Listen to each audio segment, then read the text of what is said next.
a empezar. Bienvenidos a todos.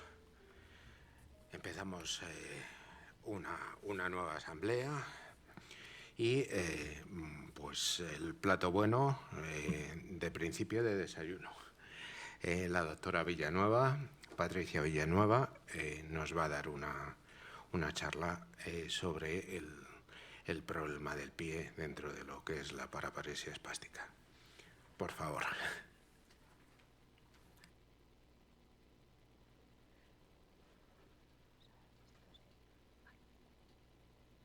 Bueno, pues nada, buenos días. Mi nombre es Patricia Villanueva y actualmente ejerzo mi actividad en el Instituto Internacional de Cirugía Ortopédica del Pie junto con mi compañera, la doctora Inmaculada Moracia. Y ambos somos traumatólogas y especialistas en cirugía del pie y tobillo. Cuando nos llamaron para dar esta charla, nos dijeron que muchos pacientes tenían interés en conocer cómo afectaba la paraparesia al pie y sobre todo cuál es el papel de la cirugía ortopédica en el tratamiento de las deformidades de los pies. Para nosotros los traumatólogos, la verdad, cualquier enfermedad neurológica representa un auténtico reto, porque, y en concreto esta, porque son enfermedades pues, que tampoco son muy frecuentes, en este caso además son progresivas, no disponemos todavía de un tratamiento realmente curativo y demuestran una gran variabilidad en su clínica, ¿no? Dentro de ella lo que más destaca es la espasticidad que afecta a los miembros inferiores y esa alteración de la marcha que comienza de forma insidiosa y que bueno, pues normalmente lentamente progresiva. A nivel motor, pues esa espasticidad afecta sobre todo a los músculos que flexionan plantarmente el tobillo, como son el gemelo y el sóleo, y a los músculos que flexionan los dedos, y lo cual produce un equinismo, a los músculos que aproximan las caderas, a los aductores de las caderas, lo que produce una marcha en tijera, a los músculos que invierten el tobillo, es decir, a los que flexionan hacia adentro el pie, principalmente al tibial posterior, y a los músculos flexores de la cadera, produciendo así un flexo de la misma y una hiperlordosis, la columna lumbar compensatoria. Y también puede afectar a los músculos que flexionan y extienden la rodilla, ¿no? A los isquiotibiales y al cuádriceps, produciendo una marcha pues, muy rígida. Entonces, es en realidad la mala función de la musculatura lo que produce las deformidades en los pies, es decir, el desequilibrio entre los músculos espásticos que predominan sobre sus antagonistas. Es decir, el gemelo y el sóleo van a predominar, van a tener más actividad que el tibial anterior, que es el antagonista, y el tibial posterior predomina sobre los peroneos. De esta manera, en el pie se pueden producir las siguientes deformidades. El equinismo, que hace que los pacientes caminen de puntillas sin apoyar el talón del pie. El cabo, que es un aumento del arco longitudinal en el pie. El varo, que es una deformidad que hace que los pacientes tuerzan el tobillo hacia afuera, apoyando la parte externa, y en ocasiones también hay deformidad a nivel de los dedos. Todas estas deformidades pueden ser inicialmente flexibles, pero luego con el tiempo se pueden estructurar y convertir en rígidas, ¿no? Y esto pues lo que implica es una dificultad a la hora de caminar, sobre todo pues eso, por esa deformidad y por la espasticidad. En ocasiones el paciente tiene una marcha pues muy inestable, con torceduras que pueden ir lesionando los ligamentos del tobillo y caídas, se pueden producir caídas. Evidentemente pues se afecta toda la extremidad, la rodilla, la cadera. Puede haber dolor en zonas de presión por la deformidad y también cuando un pie no está bien alineado, pues se va a producir una distribución asimétrica en las cargas de las articulaciones, con lo cual estas se pueden degenerar con el tiempo y convertirse también en dolorosas. Por la deformidad del pie y de los dedos, a veces hay dificultad para encontrar calzado y bueno, pues la debilidad muscular y la menor actividad física hace que la circulación también se afecte y que las piernas pues puedan estar más inflamadas o con sensación de pie frío. Para nosotros es muy importante hacer una buena exploración porque esto va a permitir hacer un buen plan quirúrgico, ¿no? Valoramos siempre la rigidez de la deformidad, si es muy rígida o tiene cierta flexibilidad, la movilidad de las articulaciones, evidentemente la espasticidad y la fuerza de los músculos con diferentes escalas, si hay articulaciones que resultan dolorosas, y también el resto del aparato locomotor, pues si hay alteraciones en la rotación del fémur y de la tibia, el rango de movilidad de esas articulaciones y también la fuerza y la espasticidad de los músculos de esas articulaciones, ¿no? De la cadera y de la rodilla. Solemos pedir a los pacientes unas radiografías que se hacen estando de pie y en las cuales vamos a intentar ver si las articulaciones están dañadas o no, y medimos determinados parámetros radiológicos de la deformidad, con lo cual así hacemos pues una valoración estática, ¿no?, de lo que es el problema. Pero es muy interesante también hacer una valoración dinámica, y esto lo podemos hacer con un videoregistro, o sea, grabando la marcha del paciente, o bien, si se puede ser, en un laboratorio de marcha, pues estudian determinados parámetros cinéticos, cinemáticos y de la actividad de los músculos para ver cómo se activan en las diferentes fases del ciclo de la marcha. Y esto nos ayuda mucho también a la hora de planificar la cirugía. Pues el tratamiento, evidentemente, siempre se tiene que hacer en equipo, ¿no?, ya sea quirúrgico o conservador. Y en ese equipo pues hay neurólogos, hay rehabilitadores, fisioterapeutas, neurocirujanos. Es importante que conozcamos la enfermedad, que evaluemos por completo el aparato locomotor y, en caso, también si hay patología médica asociada, sobre todo en las formas más complejas de la paraparesia, que pueden existir afecciones que pueden condicionar también la cirugía. Y con todo esto pues podemos elaborar un plan funcional con unos objetivos un poco claros, ¿no?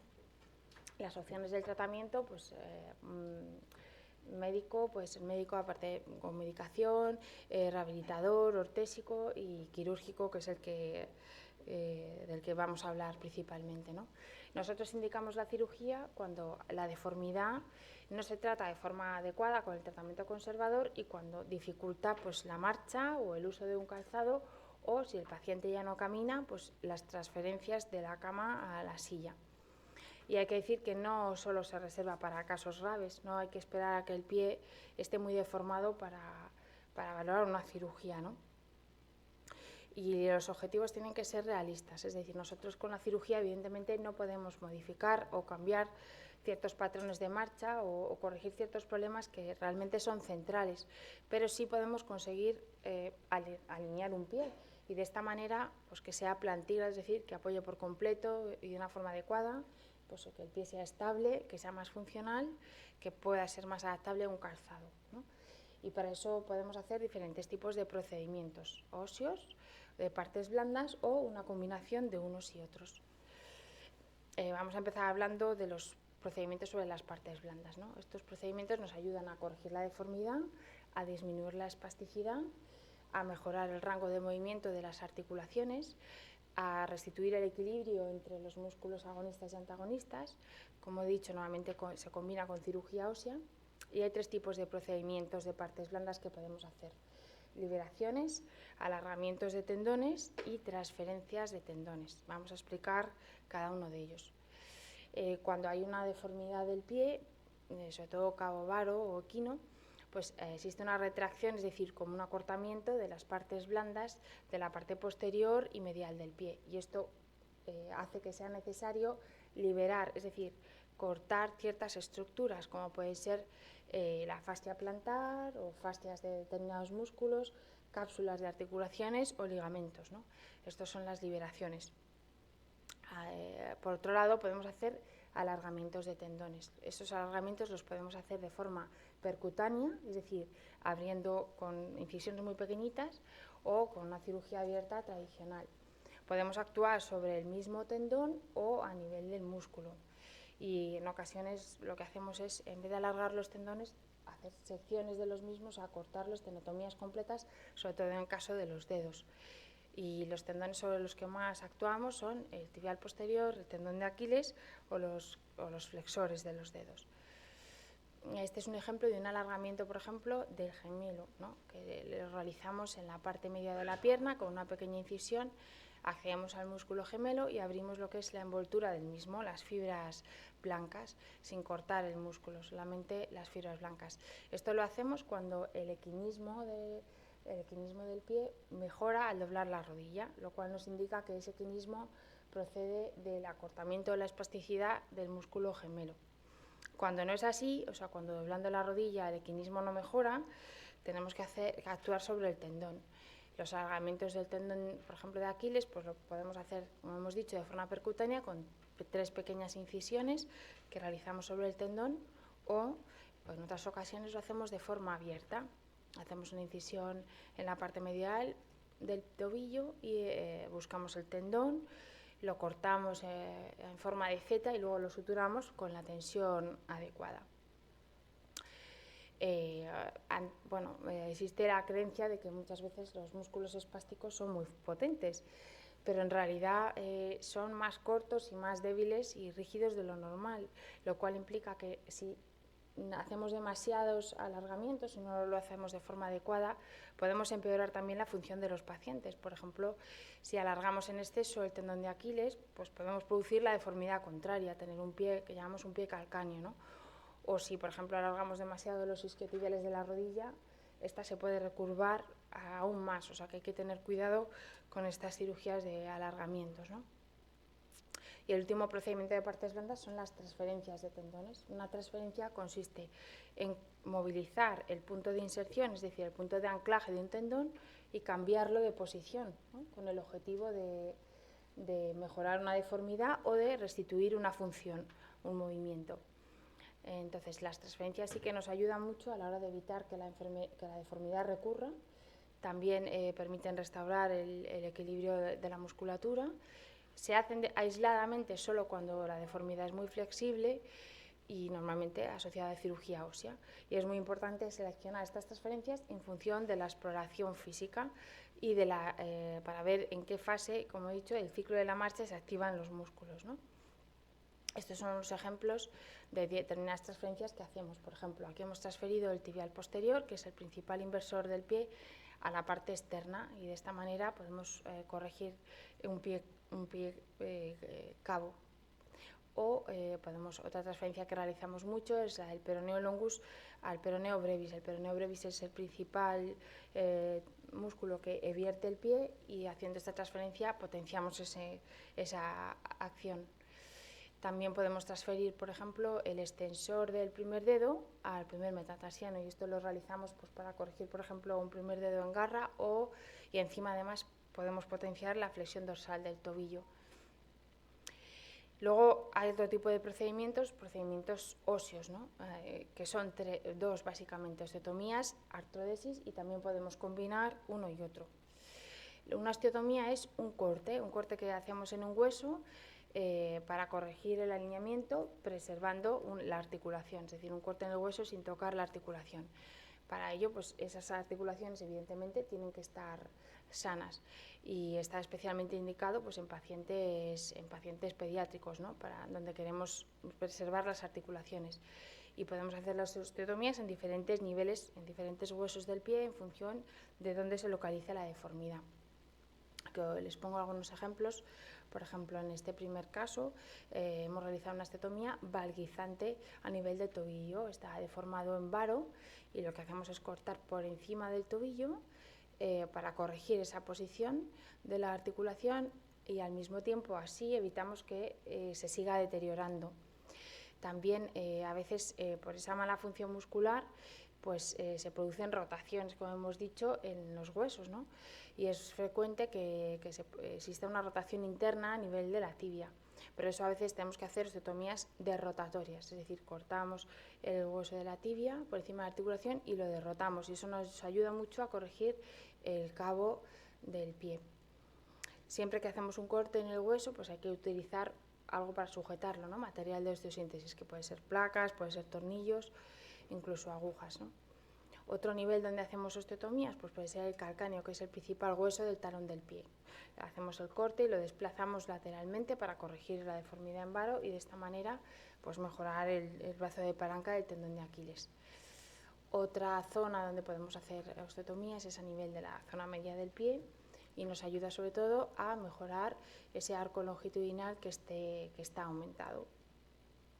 O a veces lo hacemos también sobre los metatarsianos, cuando están en una flexión plantar excesiva y hay sobrecarga en la almohadilla plantar, hacemos un corte en ellos para levantarlos y de esta manera mejorar el alineamiento y esa sobrecarga.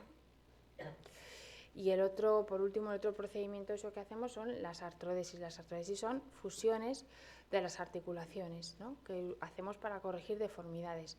Estas fusiones, sobre todo, se realizan en deformidades no flexibles, muchas veces en los adultos, donde ya están estructuradas, y cuando hay también cambios degenerativos en las articulaciones. Las podemos hacer de forma aislada, es decir, hacer una artrodesis aislada o varias artrodesis en el pie, normalmente de las articulaciones que rodean al tobillo. Sí quiero insistir que el tobillo es una articulación que, salvo alguna excepción, intentamos siempre no artrodesar, precisamente para preservar pues esa función tan importante que tiene a la hora de caminar. Y con respecto a los dedos, por ejemplo, los dedos en garra, que se producen pues, por una alteración de los pequeños músculos del pie o por una espasticidad de los flexores, pues también los podemos corregir. La deformidad de los dedos puede ser rígida o flexible y puede llegar incluso a deformar o a luxar, descolocar las articulaciones entre los metatarsianos y los dedos. Entonces, cuando las deformidades de los dedos son flexibles, como era en este caso, pues lo que hicimos fue una transferencia del flexor a extensor, con lo cual los podemos estirar perfectamente. Y cuando son rígidos, lo que hacemos es artrodesar, es decir, fusionar las pequeñas articulaciones de los dedos.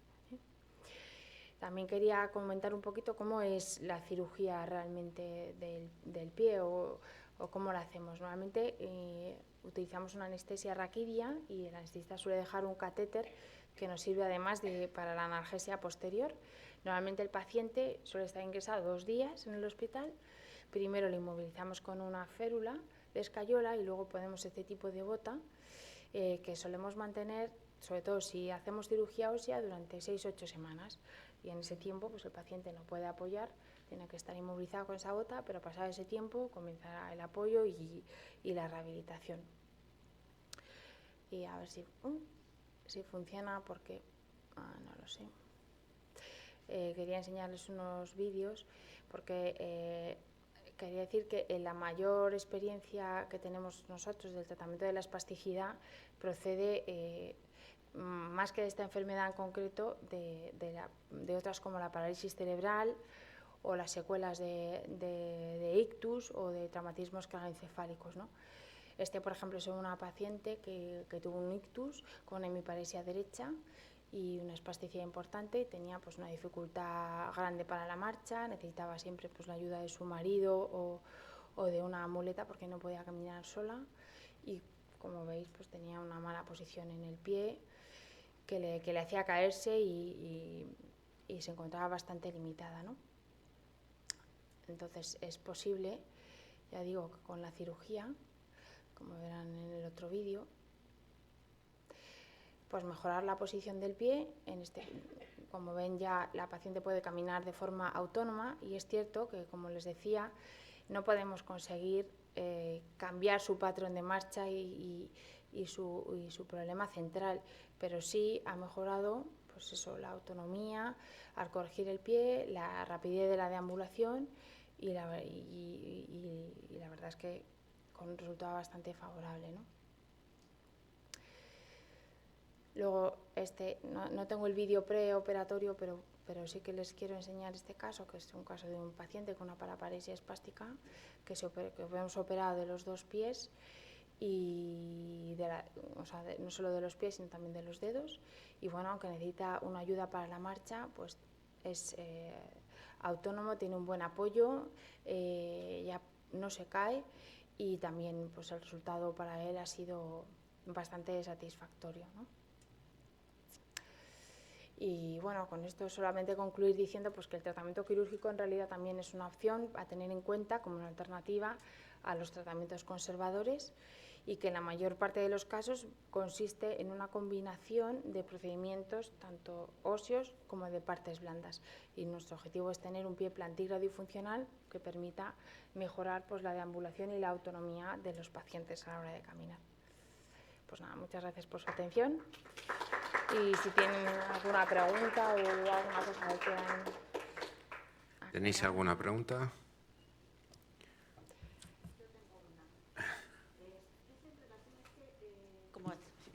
Mi nombre es Giovanna, soy la trabajadora social, aunque ya me conocen. Hay menores que llegan a la asociación que es verdad que tienen pues los pies tipo garra. Yo pregunto, ¿hay una edad o se pueden operar en cualquier momento del...? Si el paciente está, aunque sea un paciente pediátrico, si está muy limitado con la marcha, es posible operarlo en cualquier momento, ¿no?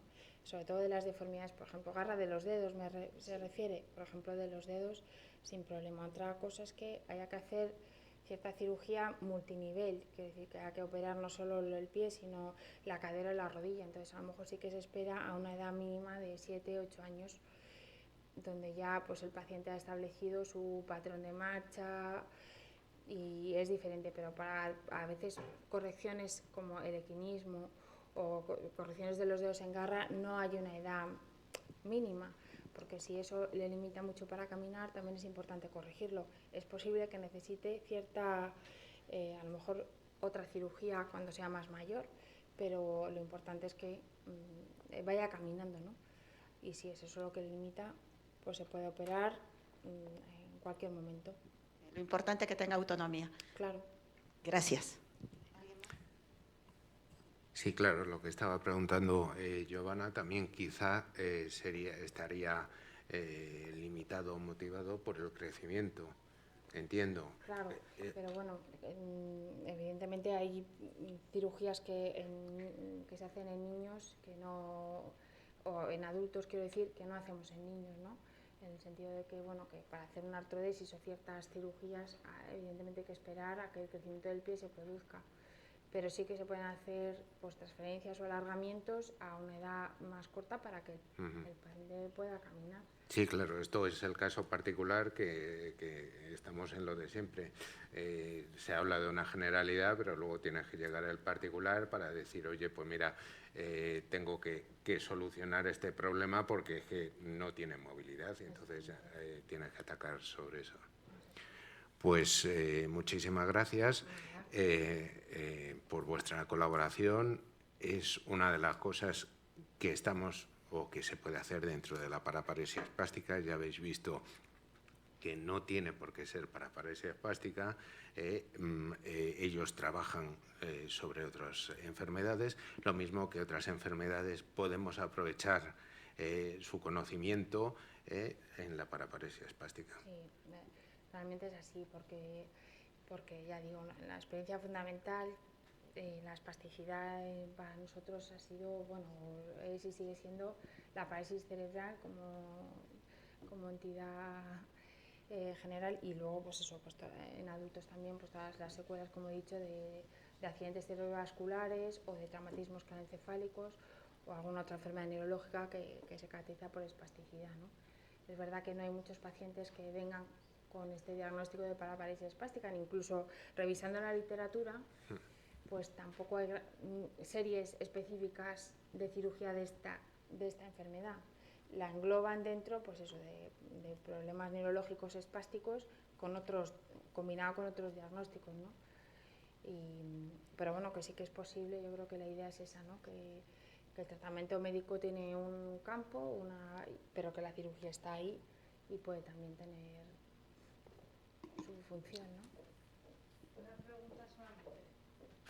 Una pregunta. A mi hijo en el 2020 le operaron del tendón de Aquiles del pie izquierdo.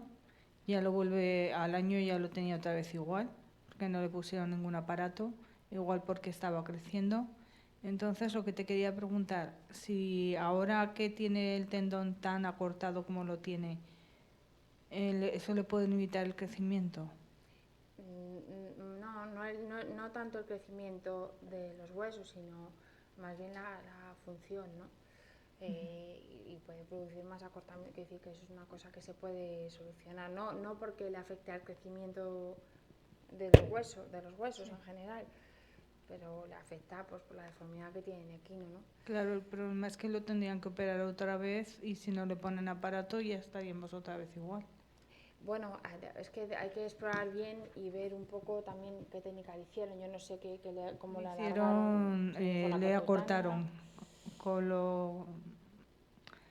cortando el tendón, claro, en escala. pero de forma percutánea a lo mejor, pues a lo mejor en este caso habría que hacer otro tipo de alargamiento abierto, donde No, fue abierto. fue ¿eh? abierto también. Sí. Pues, Fue en quirófano. no, si en quirófano se hace todo. Sí, sí, Ahora pero me percutáneo refiero que abierto. fue de estos de alargamiento, perdón. No me salía el nombre, el alargamiento del tendón. Hay que explorar, pero que es una cosa que se puede corregir y que bueno, es bastante factible. Con una buena exploración vemos, ya digo, si es este equinismo es por el tendón, quiero decir, o podemos corregirlo alargando solamente el gemelo. Solo exploramos bien el paciente ya dormido y se decide. Y luego, bueno, es raro que no le pusieran una inmovilización posterior. Porque Le pusieron solamente el yeso y ya cuando después le quitaron el yeso ya nada. Bueno, Y le infiltran cada 4 meses toxina, en ¿no? gemelos isquiotibiales y aductores. Claro, no, claro, la toxina. Bueno, pues el problema de la toxina es eso, pues que no se mantiene el efecto durante mucho tiempo, ¿no? Entonces hay pacientes que realmente... Y no es que llegan a- el músculo lo tiene muy, muy tenso. Pues hay Entonces, que explorarlo y se puede corregir, la verdad que anda muy mal. claro. Con el pie izquierdo va fatal. Pues nada, es tratable y mejorable, yo creo, aunque haya que volver a alargarlo, ¿no? Sí. Gracias.